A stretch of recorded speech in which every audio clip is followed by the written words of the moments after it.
Welcome back, guys, and thanks for tuning in to another episode of Terrible Town Tuesday. I am your host, SimFBallCritic, along with the Terrible Town.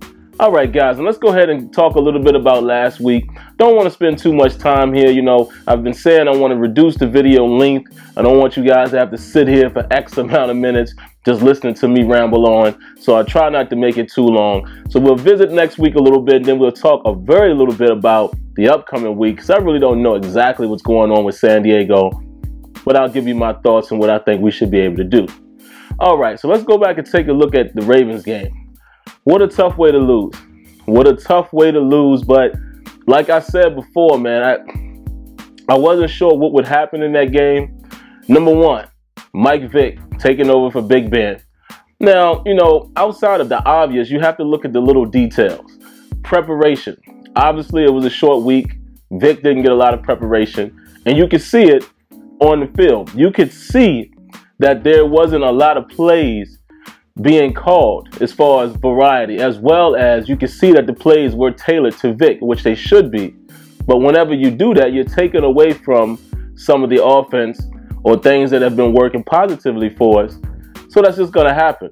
Now we'll see what the difference will be with Vic having a full week of preparation, being the number one guy. And Vic didn't look that bad, in my opinion. He didn't turn the ball over. There was almost a fumble loss. He got the ball back. No interception. He made some good throws and he made some not so good throws, and particularly the throw on that fourth down. If he gets that down just a little bit, Antonio Brown probably comes up with that. We walk away with the victory. But hey, it happens. It happens. Even Ben or the best out there have thrown inaccurate passes. But what I'm saying is he didn't look too bad. I think once he gets a little more comfort and we get guys on the same page, I think we're going to win a few games with Vic while Ben is out. Now let's talk about the other areas. Now, defensively, I think we played a pretty good game. We almost played a great game. The only knock I would have to give on the defense is the run game. We gave up too much on the run. Now, I did hear Coach Tomlin say that part of the plan was going into the Ravens game is minimizing or taking away the big chunks that they have been getting against people with the play action. So we wanted to anticipate play action a little more. He did say himself, whenever you do that, you're probably going to give up a little bit on the run, but we gave up way too much, way more than what we expected. It was huge chunks. Because at times when we, buckled down and played the run, we did pretty well. But if you notice, most of those runs were chunk plays, huge chunks, and that was what allowed Forsett to put up 150. Not happy about that, but if you look at the defense overall, we did pretty well. We did pretty well. We got 5 sacks. We got good pressure. We got an interception, a fumble, recovery, and Ross Cockrell. That guy's looking like somebody, man, that's going to definitely be a contributor. He's already contributed on the defense. So I think we're going to be okay defensively, guys. And if you look at it, going back to week 1 against New England, we've done nothing but gotten better. Definitely got to buckle back down on the run game. But other than that, I'm liking what I'm seeing, man. Look, Stephon Tuitt is continuing to do his thing. Comes up with some more sacks. You know what I mean? We're getting pressure up front. I'm loving it. Everyone else is looking pretty stable out there. Bud Dupree is looking good. Ryan Shazier was out, which some of you guys have to know that's a huge part that was missing in our run coverage as well, sideline to sideline and up the middle. So, little things like that you have to consider. Of course, one man doesn't change everything, but when you have a team and you have a component, all these components that work together and one component is taken away, the effects will show. Look at Big Ben being out. See what I'm saying?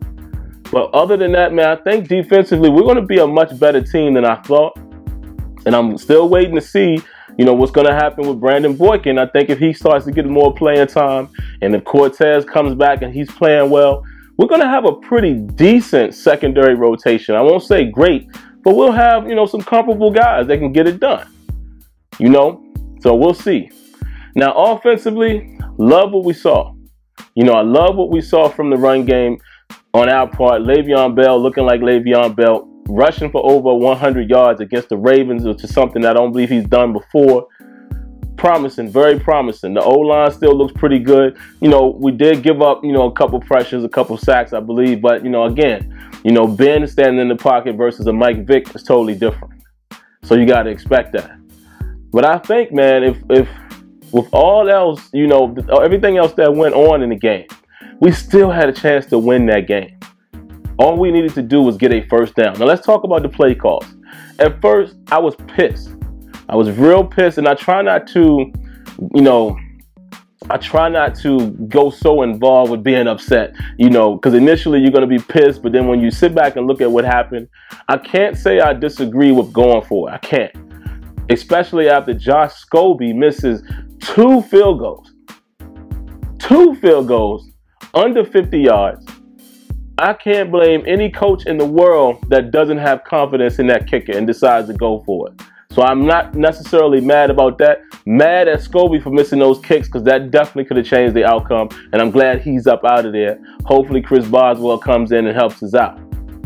But anyway, I can't be mad at going for it in those scenarios.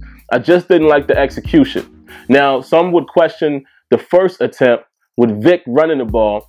I did as well, but then when I thought about it, everyone in the world knew that Le'Veon Bell was going to get it. If you go back and look at that play, the Ravens were packing that line. Very possible they would get a stop there. So the call to run with Vick on the outside, not mad at that. But when you go back and look at it, we missed blocks. Now, Kelvin Beachum, which has, you know, become one of my favorite guys, you know, good guy on and off the field, he missed the block. You know, there's a couple other blocks that was missed in that area. The Ravens played it well, and it is what it is. Vick came up a yard short. Now, I know it could be questionable. Maybe you should hand it off to Le'Veon. But like I'm saying, it's easy for us to say that. And, you know, we're not out there. And maybe they knew that Le'Veon would be keyed on. I don't know. But if you look at the second attempt, that last 4th down attempt that we had, it was there. What happened? Vick throws an inaccurate pass, throws it too high. Antonio Brown unable to come down with it. Maybe Martavis Bryant being taller, maybe he makes that catch. All in all, you have to say, hey, Vick made a bad throw. He didn't put it where it needed to be. We turned the ball over, and there you go. And look at how big the defense came up for us that whole 4th quarter. Every time we gave them a chance to get back downfield, they shut it down, or they hold them to 3.